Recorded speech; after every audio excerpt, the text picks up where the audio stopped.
سلام عزیزان دل، محمد از اون هستم. به پارت سوم از مجموعه آموزش‌های 0 تا 99 ممیز 9 فتوشاپ خوش اومدین. پارت اول یه معرفی از خودم و این ویدیوها بود، اینکه تو چنل قراره چیکار بکنیم. در آینده خیلی خیلی نزدیک قراره کلی آموزش‌های دیگر رو داشته باشیم، از هوش مصنوعی و رنگ شناسی و روانشناسی رنگ و طراحی پوستر و ولی فعلا این پلیلیست 0 تا 99 ممیز 9 فتوشاپ رو داشته باشیم. به جایی رسیدیم که تسلط کامل روی ادوبی فتوشاپ داشتیم، اون وقت میریم سراغ حوزه های دیگه. پارت قبلی هم در مورد خود فتوشاپ صحبت شد، در مورد قدرت فتوشاپ تو حوزه‌های مختلف طراحی و اینکه بهتون قول میدم تنها ویدیوییه که کل کاربردهای فتوشاپ، یعنی 0 تا 100 حوزه‌هایی که فتوشاپ توش فعالیت داره و قدرتمند، میزان قدرتش رو تو حوزه‌های مختلف گفتیم. حتی کلی نرم افزار معرفی کردیم به عنوان یک نرم افزار جایگزین تو اون حوزه. مثلا تو حوزه تدوین خب نرم افزار ادوبی فتوشاپ هست، یعنی میتونید ویدیو باش تدوین کنید، میتونید، اما بهتره برید سراغ نرم افزار ادوبی پریمیر پرو. از این مثال ها زدیم و یه ویدیو کامل در مورد نسخه های فتوشاپ هم صحبت کردیم که خیلی ذهن بچه ها و ذهن کسایی که میخوان به فتوشاپ کار کنن درگیر اونه. از چه نسخه استفاده کنیم؟ این همه نسخه همشو گفتیم و اینکه خیلی کوچیکم آموزش نصبش رو داشتیم. اما این پارت در مورد ورک اسپیس یعنی فضای کار فتوشاپ صحبت میکنیم. اولین پارت هستش که وارد نرم افزار فتوشاپ میشیم. این صفحه که مشاهده میکنید ویلکام اسکرین هست. این صفحه اولی هستش که وقتی نرم افزار رو نصب میکنید مشاهده میکنید. یه نیو فایل داره اینجا که یک فایل رو، یک داکیومنتی رو، یک پرونده رو خودتون بسازید و اوپن فایل داره، یک عکسی رو و یک فایل رو وارد ادوبی فتوشاپ کنید. بحث دیگه هم هست ریسنتلی فایل، یعنی فایل هایی که اخیراً استفاده شدن توی فتوشاپ. وقتی حالا یه عکسی وارد کنید و ذخیره‌اش کنید و حالا یه بلایی سر یه فایلی بیارید، وقتی فتوشاپ می‌بندید میاد اینجا، ببینید که اینجا به نمایش گذاشته براش هم نوشته ریسنتلی فایل هایی که اخیراً توی فتوشاپ روشون کار کرده. من خیلی سریع وارد نرم افزار میشم که شما جزئیات داکیومنت رو نبینید، گیجتون نکنه، نترسونتتون. به ورک اسپیس خوش اومدید. این محیطی که مشاهده میکنید محیط روون و خلوتی که ادوبی طراحی کرده خیلی ورک اسپیس معروفی است بین نرم افزارهای طراحی. از 4 بخش اصلی تقسیم شده. حالا اینجا اومده یه بیز بلاک جدیدم از نسخه 24 اضافه کرده. بخش اول، این قسمتی که افقی این بالا میبینید اسمش هست منو بار، نواری که تمامی منوهای فتوشاپ اونجا قرار داده شده. منو بار تو همه نرم افزارها هست، اما حالا اون دیتیل و اون بخشاش فرق میکنه. اولین بخش شد منو بار که حالا در مورد دیتیلش و جزئیاتش صحبت میکنیم که آقا اینا چی هست. بخش دوم نواری عمودیه که توی سمت چپ قرار داره، اسمش هست تولز بار. تولز بار تمامی ابزارهای فتوشاپ روش چیده شده. با این بیز بولکی که اینجا گذاشتم واسش، دو تا فلش ها، وقتی بزنید توپلتر میشه، دو ردیف ابزار میشه، دوباره بزنید روش، توی یه ردیف قرار میده. حالا این کاربردش چیه؟ کاربردش در مانیتورهای اسمال اسکرین هست، مانیتورهایی که خیلی کوچیک هستن، شاید ابزارها بره پایین، یا برای وقتی دارید از پروژکتور استفاده میکنید و تصویر رو میندازید شاید ابزارها خیلی خوب نمایش داده نشه، میتونید این فلش رو بزنید و ابزارها رو ببینید. اینم از این توضیح ابزارها میمونه، اینا همه توی ویدیوهای بعدی معرفیشون میکنیم، مثال حل میکنیم، قشنگ توضیح میدیم. اینم از این. بخش سومی که توی ورک اسپیس ما مشاهده میکنیم تولز کاستمایزیشن بار. حالا من همیشه اصطلاحات رو میگم، معناشون هم میکنم، شاید یکی دوست داشته باشه با اصطلاح یاد بگیره. تولز کاستمایزیشن بار یعنی نواری که واسه کاستوم کردن ابزار هست. هر ابزاری رو که شما سلکت کنید، اون بالا رو نگاه کنید اینجا، هر ابزاری که شما سلکت کنید تنظیمات به خصوص و وابسته به اون ابزار رو اینجا نمایش میذاره. خیلی بخش مهمیه. موقع کار حتما باید به این نوار نگاه کنید که ببینید آقا تنظیمات یه وقت به همور نباشه. یه مثال بزنم. الان ما ابزار براش رو برداشتیم میکشیم، رنگش که سیاهه که نمیکشه. مثلا زوم میکنیم یه چیزایی کشیده اما چرا اینجوریه. اگه به تولز کاستمایزیشن بار نگاه کنی، یعنی به این نوار نگاه کنی، میبینیم که اپاسیتی رو یکه، میذاریمش رو 100 و درست میشه. شاید یکی بگه بابا چه مسخره بازی دیگه، این که معلومه دیگه اپاسیتی رو یکه. اما توی طراحی یه سری تنظیمات، یه سری ابزارها خیلی کوچیک تغییر میکنه و اصلا شما به چشم نمیاد و این خیلی میتونه گیر کننده باشه. این بخش سوم. بخش چهارم آپشن پنل هست. این بخش سمت راست هست که یک پنل مجزا نیست، یک مجموعه ای از پنل ها هستن که آپشن های متفاوتی رو در اختیار ما قرار میدن. الان کلیت رو گفتم. از نسخه 24 این بیز بلاکه که اینجا اضافه کردن، فلوت بار هست، یه پنل شناوریه که یه سری تنظیمات اونجا قرار داده میشه. وقتی یک ابزار رو سلکت میکنید دم دستره که شما نخواهید توی طراحی موستون رو عقب جلو کنید بغل دستتون. مثلا میذاریم اینجا، تکست رو برمی‌داریم، ببینید تنظیمات این پنل هم تغییر کرد برای اینکه حالا بحث راحت تری ماست. اینم از این. پس همه چیز رو گفتیم. این بالای بخش آپشن پنل یه عکس سرچ میبینیم که دیگه باش آشنا هستیم دیگه. این آیکون سرچ کارش جستجو کردن در اون پلتفرمه. حالا این چیه؟ این از نسخه 2017 به بعد سرچ رو اضافه کرد فتوشاپ برای حالا کسانی که یادشون نمیاد فلان ابزار یا فلان قابلیت یا فلان پنل کجاست و میخوام بدونن کجاست. مثلا دنبال براش میگرده، براش کجاست، چرا فارسی آخه. سرچ میکنه براش، براش تول. رو براش تول که بزنه اینجا هایلایتش هم میکنه، میگه آقا ببین این هاشش و سلکتش هم میکنه. نه فقط ابزار بلکه شما مثلا بنویسید لول، ببینید این لول ادجاستمنت لول. حالا چون چیزی سلکت نیست، حالا سرچ کردیم لول، ولی چون چیزی سلکت نیست اینجا قابل دسترسی نیست، ولی میبینید که این یک ادجاستمنت هست و فقط ابزار نیست. هر چیزی رو شما سرچ کنید اینجا برای شما میاره. این لامپه که میبینید وقتی بزنید دوباره همون میاد. خب این بحث لرن هست از سال 2020 اگر اشتباه نکنم. بحث لرن اضافه شد به فتوشاپ که توی ویدیوهای خیلی کوتاه ابزارها و قابلیت‌های فتوشاپ رو میومد درس میداد، توضیح میداد. اما زبانش هم زبان انگلیسیه ولی خب خیلی کوتاهه و حالا امیدوارم که با دیدن این ویدیوها نیاز نشه از اون لامپ استفاده کنید. اینم از این. یه چیز خیلی جالبی که فتوشاپ داره اینه که ورک اسپیس فتوشاپ، یعنی این فضای کار، این محیط کار کاملا فلوته و شناوره. این چی شناوره؟ یعنی اینکه این خطا رو میبینید اینجا هستن، شما موستون رو برید این رو، خب کلیک کنید و درگ کنید یعنی بکشید و رها کنید، میبینید که به صورت کاملا شناور اینجا ببینید ما ابزار رو اینجا داریم. اصلا نه میکشیم اینجا، خب همه چیز سمت راست باشه. اوکی. نه فقط واسه پنل ها این قابلیت شناوری وجود داره بلکه واسه داکیومنت ها، یعنی این داکیومنتی که اینجا ما داریم، همین داکیومنتی که درست کردیم، بگیریم بکشیمش بیرون و ولش کنیم به صورت کاملا شناور مثل نسخه های اولیه ادوبی فتوشاپ اینجوری داریمش. که حالا این یه قابلیت خوب دیگه هم داره، اینه که ما میتونیم فول اسکرینش کنیم و حالا مثلا برای نمایش به مشتری. خب تا اینجای کار بخش مختلف ورک اسپیس ادوبی فتوشاپ رو یاد گرفتیم.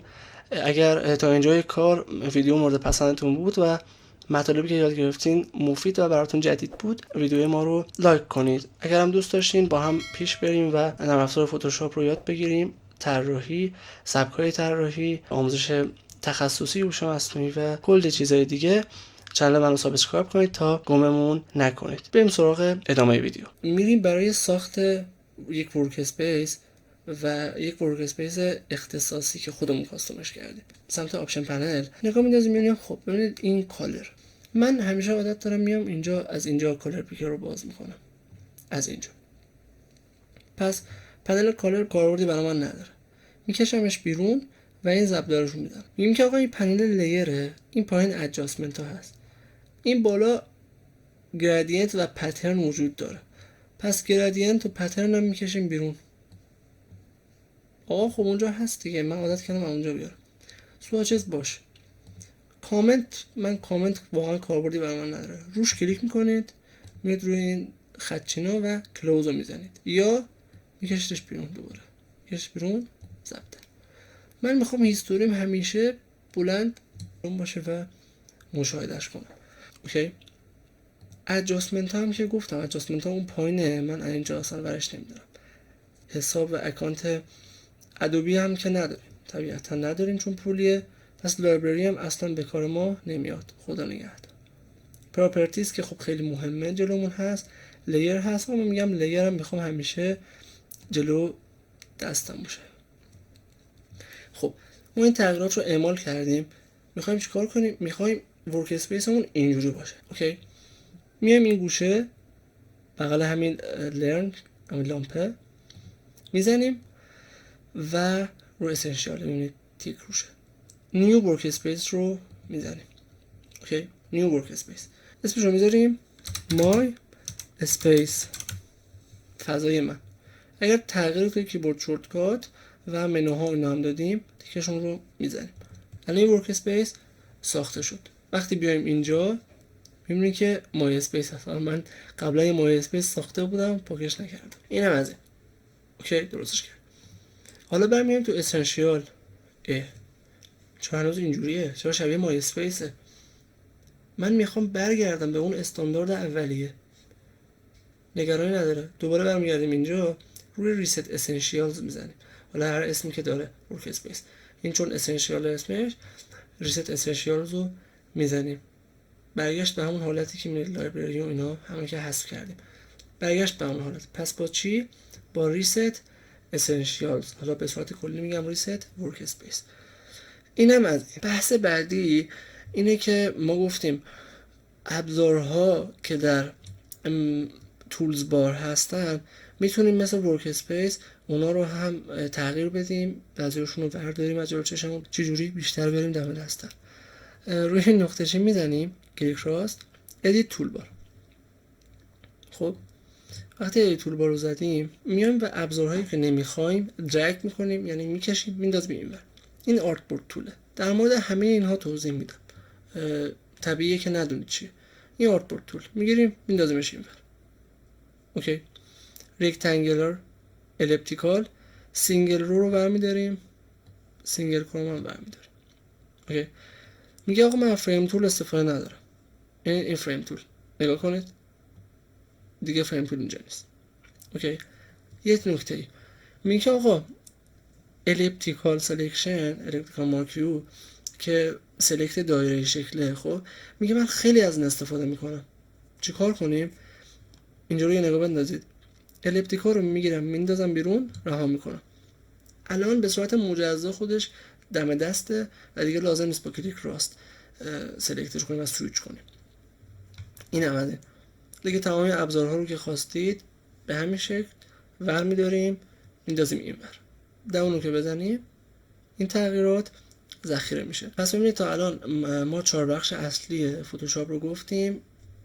این از گلمون هم که از نسخه 24 اضافه شدم توضیح دادیم. بخش سرچ و لرن، ساخت ورک اسپیس، ذخیره کردن ورک اسپیس، ریست کردن ورک اسپیس، اینا رو گفتیم. ادیت تولبار هم گفتیم. یه نکته هم هست، بعضی وقتا یهو دست میخوره، ببینید مینیمایز و کلوز و اینا رفت میدیم بالا، یا 2 تا دست خوره، حاجی صفحه سیاه شد، من چیکارش کنم؟ بیاد ارور هم داد فلان. این دکمه‌ای که دستتون بهش خورده دکمه F هست، کارش فول اسکرین کردنه. مثلا شما بخواید فایل رو به نمایش بذارین برای کسی، یا میخواید نه بدون این جزئیات ورک اسپیس خودتون میخواید به فایل نگاه بندازید، دوبار F رو میزنید، خب، و بدون هیچ جزئیاتی اون رو مشاهده میکنید. این از این. پس این دکمه F هست که کارش فول اسکرینه. نکته بعدی که میگن، خیلی به خودم گفتن که این خط کشه از کجاست. خط کشه دو جا، یعنی از دو روش میشه آوردش. روش اول شورتکاته، کنترل آر، یعنی خط کش اومد. این از این. روش دوم که روش اصلیه و مسیرش رو یاد میگیرید، میدونید کجاست، ویو رولرز. اوکی، رولرز هم خیلی کاربرد داره. از تو شکمش میتونید گایدلاین بکشین بیرون، یه سری خطوط راهنما که در موردش صحبت میکنیم. خیلی خطوط راهنما مهمن و کاربردی. با کلیک راست کردن روی رولر خطکش میتونید واحد اندازه‌گیری اون رو تغییر بدید. الان روی سانتیمتر، روی سانتیمتر، میتونید بذاریدش روی اینچ، میتونید بذاریدش روی پیکسل. اینا دیگه دست خودتونه. وقتی رو پیکسل بذارید میبینید 1000 در 1000. هم عمودی هست هم افقی. دقیقاً برعکس گفتم. هم افقی هست هم عمودی. دو تا منو هستن که روی ورک اسپیس به صورت مستقیم اثر میذاره. این دو تا منو چی هن؟ یکی ویندوه. ویندو خب معنیش میشه پنجره. کارش چیه؟ مدیریت پنجره ها. تمامی این پنجره ها که میاد میبینید، از تولز گرفته که اینها، از آپشن که اینها تیکش هست، و از این پنل فروت شناورمون که اینا باشه. تمامی این لغاتی که اینجا میبینید پنجره‌ای هستن که میتونید با زدنشون ببینیم اینجا اضافهش کنید. همون لایبرری که حذفش کردیم. اوکی، همه اینها از بخش ویندو میان. اینم از این. ویندو یه ارنج هم داره خب که به بحث مرتب کردن و نمایش داکیومنت ها میپردازه، و ورک اسپیس هم که همون آیکونه که اون بالا کنار لامپ بود دقیقا همینجا هم هست. اینم از این. منوی دوم منوی ویو هست که همین الان اومدیم رولرز آدرش فعال کردیم. کلن به هر چیزی که به نمایش دادن و ایناست مربوط میشه. از خطکش گرفته، از قابلیت چسبیدن، یعنی جاذبه‌ای که بین آبجکت ها هست، از خطوط راهنما، از خطوط معروف چهارخونه‌ای که توی طراحی خیلی کاربرد دارن. همه اینها از اینجا فعال میشن. طول مسیری که حالا ما توی ویدیوهای آینده حتما در موردش صحبت میکنیم. بحث آخری که موند، بحث خیلی مهمی است که بعضی به اشتباه فکر میکنن که یک بحث سلیقه‌ایه. اونم رنگ و نور ورک اسپیس هست. الان که مشاهده میکنید این رنگ خاکستری تیره است و حالا یک فضای دارکی داره. این منطقش چیه؟ گفتم حالا یه منطقی پشتش هست. اونم اینه که ما اول مسیرش رو ببینیم باید از کجا تغییر بدیم. Edit Preferences تمام تنظیمات ادوبی فتوشاپ هست. Preferences Interface رو باز میکنیم. این بالا تو Appearance میبینیم که این رنگ ها قابل مشاهده است. اون منطقه چی بود؟ اون منطقه این بود که زمانی که توی یک محیط تاریک و کم نور، اون محیط اتاقتون رو میگم، همون جایی که مانیتور و صندلی و میزتون هست، توی محیط کم نور و تاریک قرار دارین، باید از یک تم و از یک رنگ تیره استفاده کنید. چقدر قشنگی واقعا. این حالا بحث قشنگی هست، مثلا خیلی هم میذارنش روی تیره ترین حالت، اما این بحث علمی داره، چون ما کارمون طراحیه باید با اون فلسفهش پیش بریم.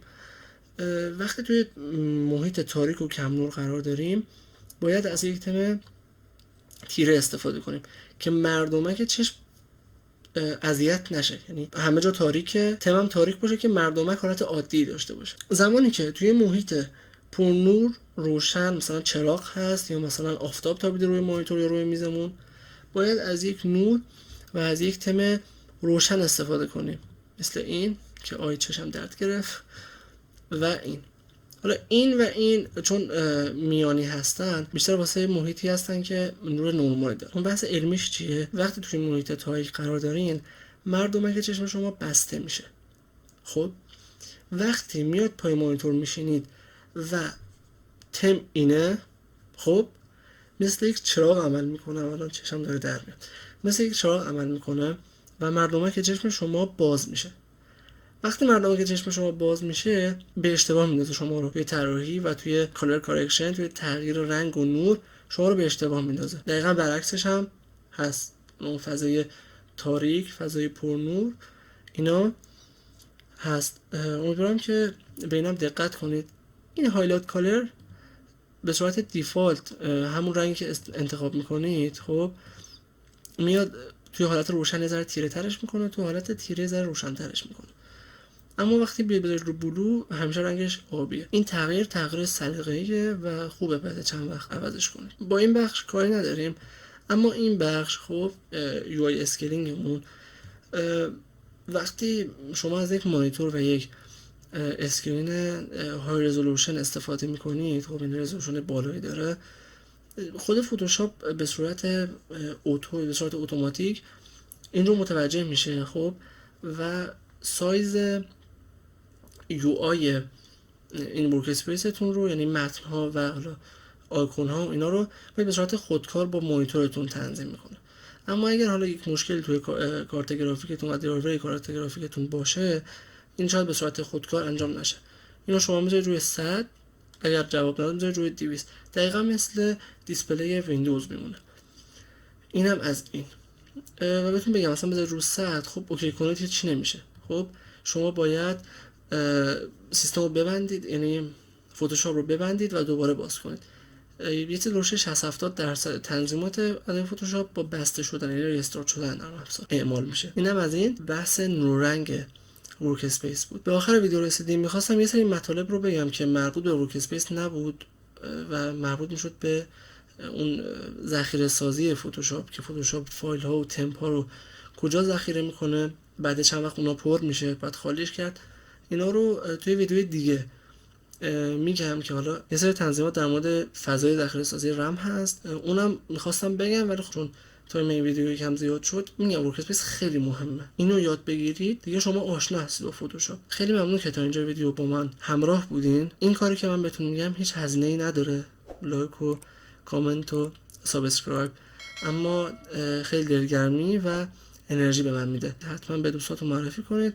به صورت کاملا رایگان فتوشاپ رو یاد میگیرن. آخرین نسخه هم هست، با تمام آپدیت ها داریم میگیم و همینجوری پارت به پارت خودتون متوجه میشید که آقا دارید طراحی میکنید تو فتوشاپ. خیلی ازتون ممنونم. تا پارت بعدی، خدا نگهدار.